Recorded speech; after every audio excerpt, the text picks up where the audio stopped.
some women who are listening to this right now who don't believe what I'm saying. They legitimately think, no, my second master's degree, I'm going to deserve a better man. But unfortunately, that's just not the way the world works. That's valid. The things that make men attracted to women are not the same things that make women attracted to men. We're not just one fluid gender. It's just not the way it works. Yeah, that's. I want to. Okay, so let's pivot back to like how our brains work, like as far as like just stuff that's like triggered or not triggered. Because as a sales person, like let's say you hear somebody like cold call. So like we hear, we're in the woods, right? We hear a sound, we're like, oh, am I safe? That's our brain goes into fight or flight mode, right? But we also have defensive mechanisms based on probably several decades of cold calling. So anytime we hear a salesperson call us, right? Our brains, we have this defensive mechanism. We're like, oh, salesperson trying to sell me something, not interested, right? So what are your thoughts about that? So when you came on my show, basically what you were teaching is almost like an indirect pickup artist, right? What you were not going direct. What you talk about is the concept of loss aversion. Humans. And this is because of our evolutionary psychology, fear of missing out, the loss aversion. A lot of times what do salespeople do? They hit pain points. Where does this come from? From our evolution, the negative utils of the negative pain points that you feel from something negative outweighs the positive ones. That's why you see people who are rich and they still want more money, right? Or they're incredibly beautiful women who are very insecure about their physical appearance. Where does that come from? It comes from the fact that the negative feelings they have because their ex-boyfriend cheated on them outweigh their past history. Outweigh the 3 million Instagram followers that they have. Does it make sense? So in there. So where does that happen? Well, it comes because it's a human trait that we have because we compare ourselves to one another because there's a fight for status. Between men and women, men are far more interested in status than women are. But why is it? Let's talk about status. That's a question I can ask you. Why are men more interested in like having a higher status than like the average woman?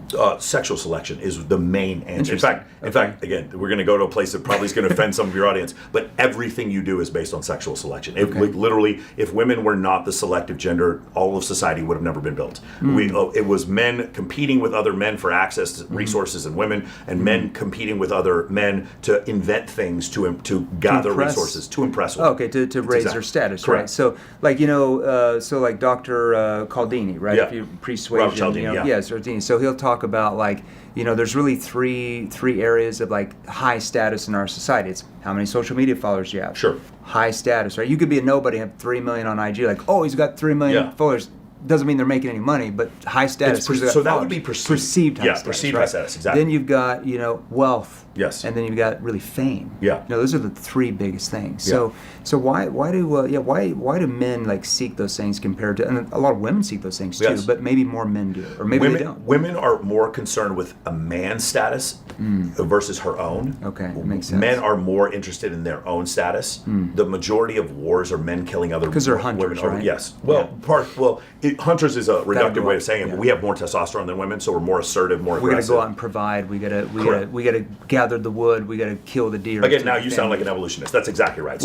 I'm a mixture. But in general, what you're saying, we know to be true. Of course, you and I know incredible female entrepreneurs. Sure. I had female squadron commanders when I was in the U.S. military.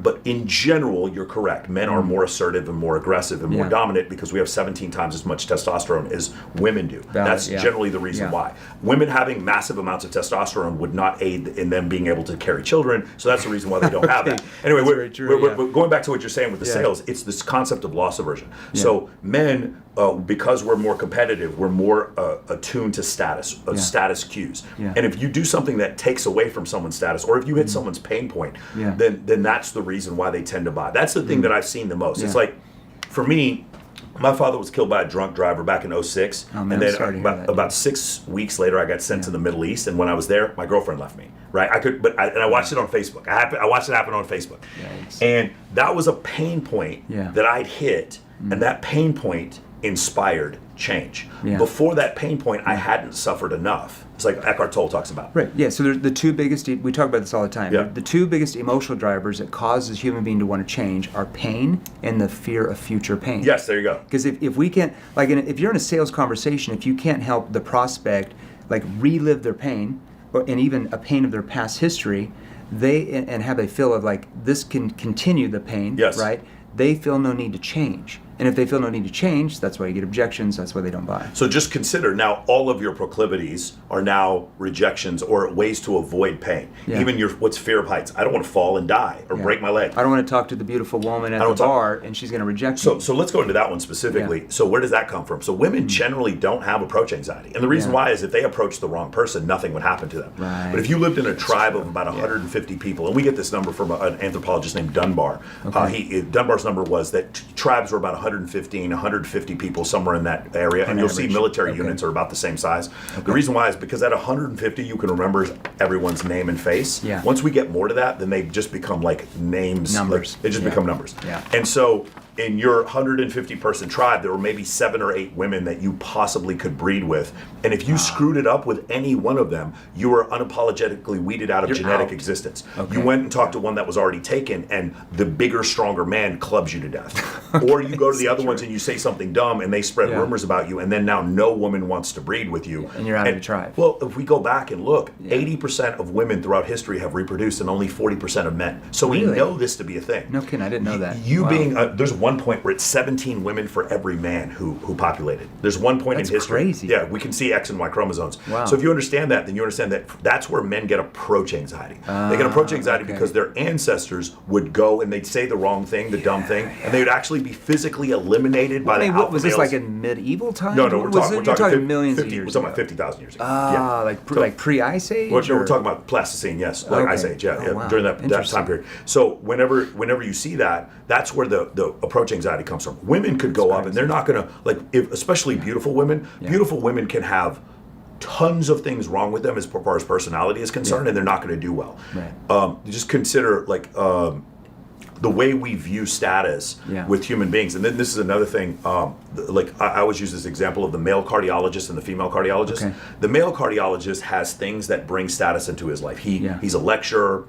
He speaks at different universities. He makes a ridiculous amount of money. He's seen as high status. All these guys, he maybe even see his face on billboards. He does interviews and maybe he even writes books.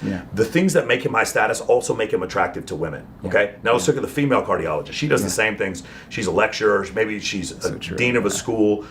She does all these kind of things. She has tons of people working for her. She donates a fucking ton of money to charity. She's an upstanding member of the community. She might even run for mayor at some point. But the things that make her high status do not make her attractive to her guys husband. wouldn't be like, oh, because she has all that, I want to be with her. Correct. They'd just be like, oh, she's hot. Now, or not. there's probably some women who are listening to this right now who don't believe what I'm saying. They legitimately think, no, my second master's degree, I'm going to deserve a better man. But unfortunately, that's just not the way the world works. That's valid. The things that make men attracted to women are not the same things that make women attracted to men. We're not just one fluid gender. It's just not the way it works.